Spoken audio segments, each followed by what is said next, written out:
Hey, what is up, everybody? I am here to give you a past NXT review. Because tonight I'm not going to be giving you an NXT review because I'm not going to do it until tomorrow because there's a special kind of video you're going to get for NXT tomorrow. I'm not going to say what it is yet, but you'll see it tomorrow. I figured since I'm not going to give you an NXT review tomorrow, I make it up to you and make a video today. And I figured why not just do it on a past NXT since today's an NXT day anyways. Yeah, so let's just cut to the chase. This NXT is a past NXT. I actually watched it off the network. This NXT happened on February 8th, 2014. It's not really like an old NXT, but it's the first NXT off the network it's the oldest one they actually have. I think they should have done like from 2012. Maybe they will give us that NXT eventually. NXT was so much improved. When I heard NXT was better in 2012, I was like, no way. Because NXT was absolute shit. I'm not going to lie to you. NXT was really shit. They were doing obstacle course challenges. They did like this gay thing, I remember, when they had to like stack up blocks. They had to like get a ball into a cup. It was just really gay. The obstacle course challenges, the matches were bad. They pretty much threw all the jobbers on there, like Jimmy and Jay, the Usos. They pretty much just threw all the jobbers on there. NXT was just awful. And thank God they fixed it. They took FCW, which was Florida Championship Wrestling. That was the developmental system of the WWE at the time. And they fixed it. They really did. They made NXT now the developmental system, which is like the college football, if you will, of the WWE.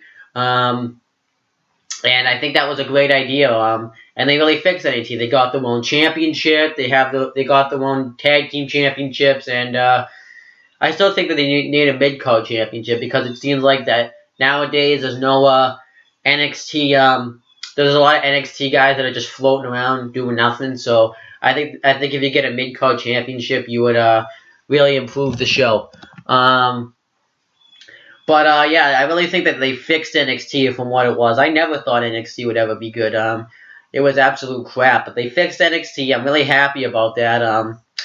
And it ended up being good. We saw a lot of new faces. And all the guys you saw on NXT, like on the main roster now, were on NXT. Like The Shield, which consisted of Seth Rollins, who was the first NXT champion. Dean Ambrose and Roman Reigns. You didn't really see too much of them on NXT. Really, Seth Rollins was the star of NXT. You also saw the Wyatt family, Bray Wyatt, Luke Harper, and Eric Rowan. Luke Harper and Eric Rowan are actually former NXT tag team champions.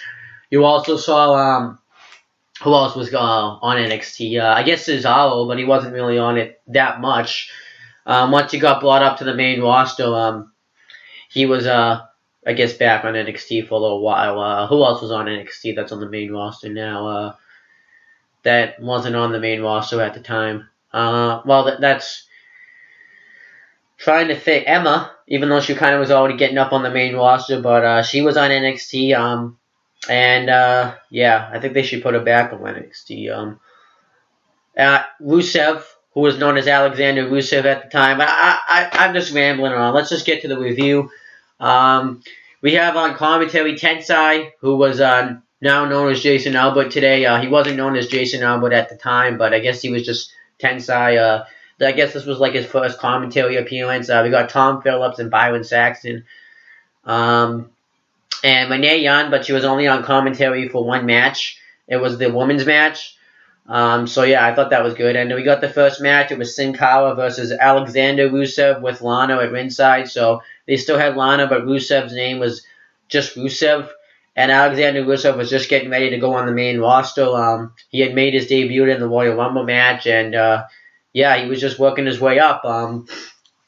And I actually thought this was and I guess the storyline with this match was, I think it was 2 weeks ago, they said that Alexander Rusev was having a match with Xavier Woods, and he had locked in the Accolade and Xavier Woods ended up tapping out, but Alexander Rusev wouldn't release the hold, so Sin Cara came in and interfered and made the save, so it led to this match.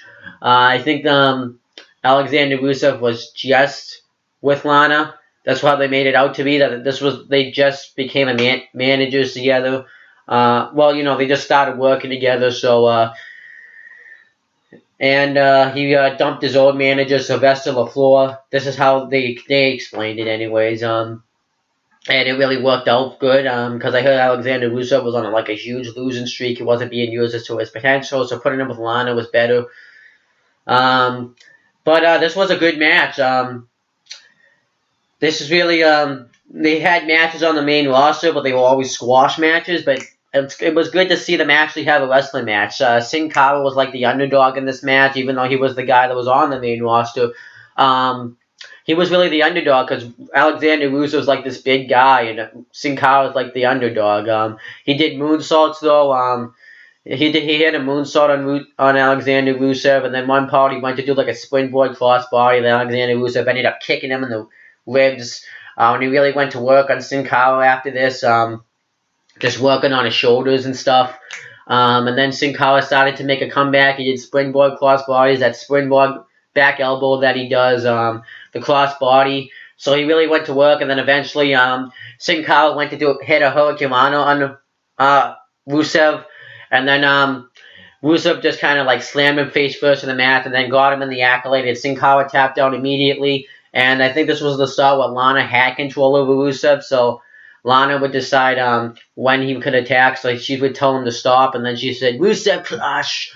And I really think that's awesome when she says Rusev crush. I never say that enough because it shows. I think it should really get over.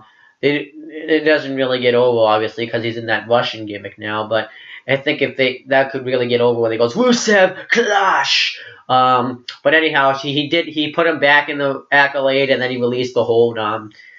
So I thought this was good stuff. They were really making Rusev into that monster, to get him prepared for the main roster. And he got a big time victory over Sin Cara, who really wasn't a big superstar, but Rusev was on NXT at the time, and Sin Cara was up on the main roster. So I think that was good stuff.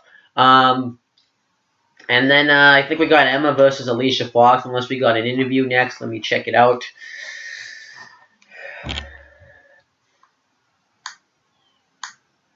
Yeah, we got Emma. Well, we got Alicia Fox versus Emma, but same thing. This is when Renee Young came on commentary the only time all night. This match wasn't bad. It was just kind of felt like it was there. It was just kind of using Emma to her abilities. Emma had just become the #1 contender 5 weeks ago to the NXT to Paige's NXT Championship. Who now know that they're both on the main roster now. At least, and she had beat Natalya with the Emma lock, which I think is a 6 submission move. It's like she hooks her leg and then grabs her in cross-face move. I think that's awesome. And then I like the moves Emma does. I like the dilemma. Even though she didn't hit it in the match, I still like it. The Emma sandwich. And Emma ends up winning with the dilemma. Not the dilemma, the Emma lock. And she won, but I still stand by that I don't like the Evolution dance thing. I think that's gay. Might be what I would say that and Fandango when Fandango had his little dance. That was the two. Those are the two dumbest dance ever. But I think she should be used better. But whatever. It's funny to see Tensai dance to it, even though technically he ruins his character. But it's really funny. Tensai is so into it, so that's funny. Yeah, Emma afterwards said that because Paige was injured at the time, so she wishes Paige a full recovery on her injury, and says that she's gonna, once she comes back, she's gonna have a rematch because Paige had defeated Emma to become the first ever NXT Women's Champion, and she said she's gonna have a rematch for the NXT Women's Championship. Then afterwards, the BFFs, which consisted of Summer Rae, Charlotte, and Sasha Banks, came out and attacked Emma, and Alicia Fox had recovered and got back into it. Then Natalya and Bayley, who if you don't know, I hate Bayley. But they came out and made the save, and laid everybody out that did the Emma dance afterwards. I just really hate Bayley. I can't stand Bayley. I can't handle this enough. I just hate Bayley. I don't like her character. I just hate her.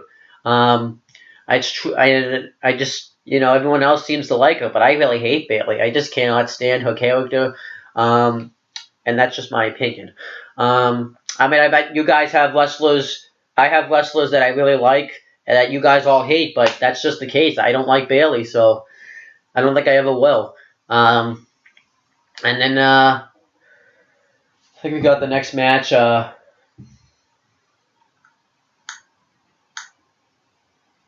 think there was too much wrestling on the show, but it's just my opinion.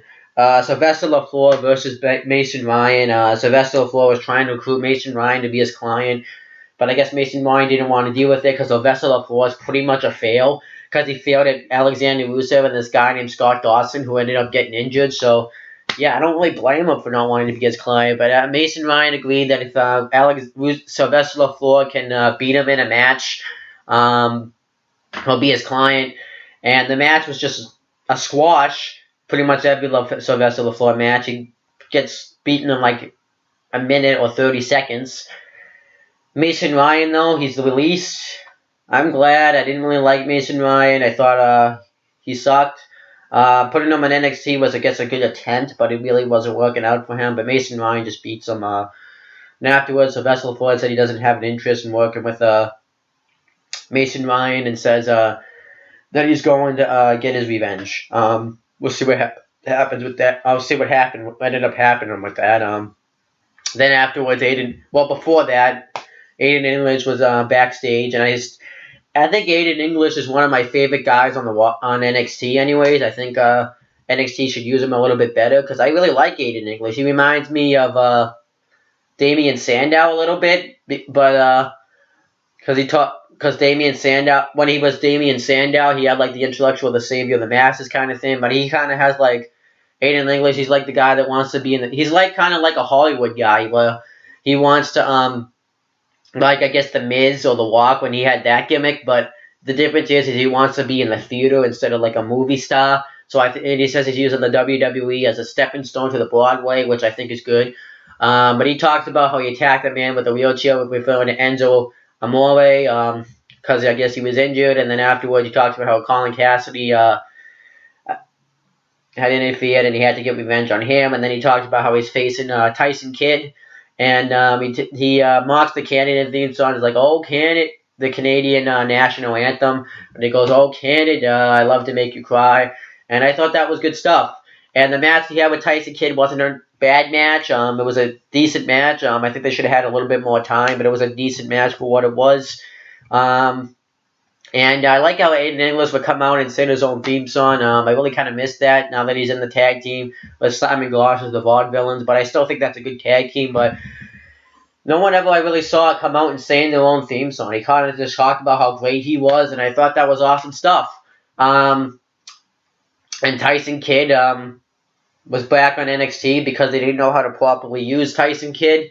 And I think that sucks because I think Tyson Kidd could be like a good mid-carder in the WWE. He could have been an IC champ, US champion, so that sucks. And then, Colin Cassidy has come out because, Aiden English had picked on his friend Enzo Amore. And he distracted him. He put like Aiden English hat and scarf on, and Aiden English was in like complete control of the match, so Aiden English would have probably won for this. And then eventually Tyson Kidd had gotten on the top rope, so Colin Cassidy threw his hat in the wind so Aiden English would like look at the direction that Tyson Kidd was, and then he hit the blockbuster neckbreaker move for the win, and Tyson Kidd won, and then afterwards that was it. So thought it was simple. And then I think we got we got the next. I think we got the main event next. Was that next? Yep. Got Adrian Neville versus Corey Graves.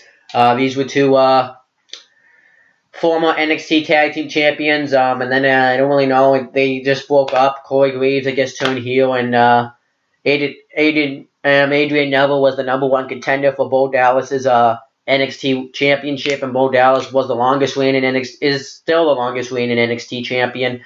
He had it like for 200-something days. I'll probably say it as I watch further. And And then, yeah, but this match actually I thought was good.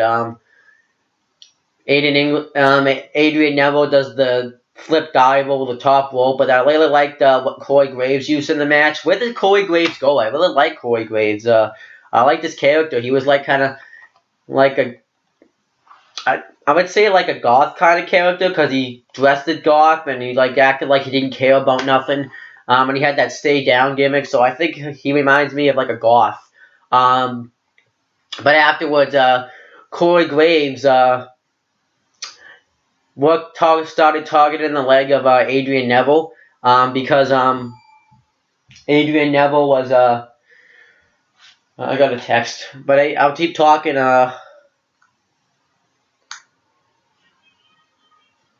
But Adrian Neville was forget what I really liked it because it really sold it. Adrian Neville he was targeting the leg, and Adrian Neville kept trying to mount an offense, but he couldn't do it because of his leg. And one part I thought was good was Corey Graves put his leg on like the bottom rope, and he jumped on like the ropes and right onto his leg, and he went to do it he did it twice, but then when he went to do it the third time, Adrian Neville had rolled him up, and I thought that was going to be it right there. I thought that was good stuff. But I think the match really had turned around when Corey Graves went to hit a power driver on the floor. Then Adrian Neville turned into a back body drop on the floor.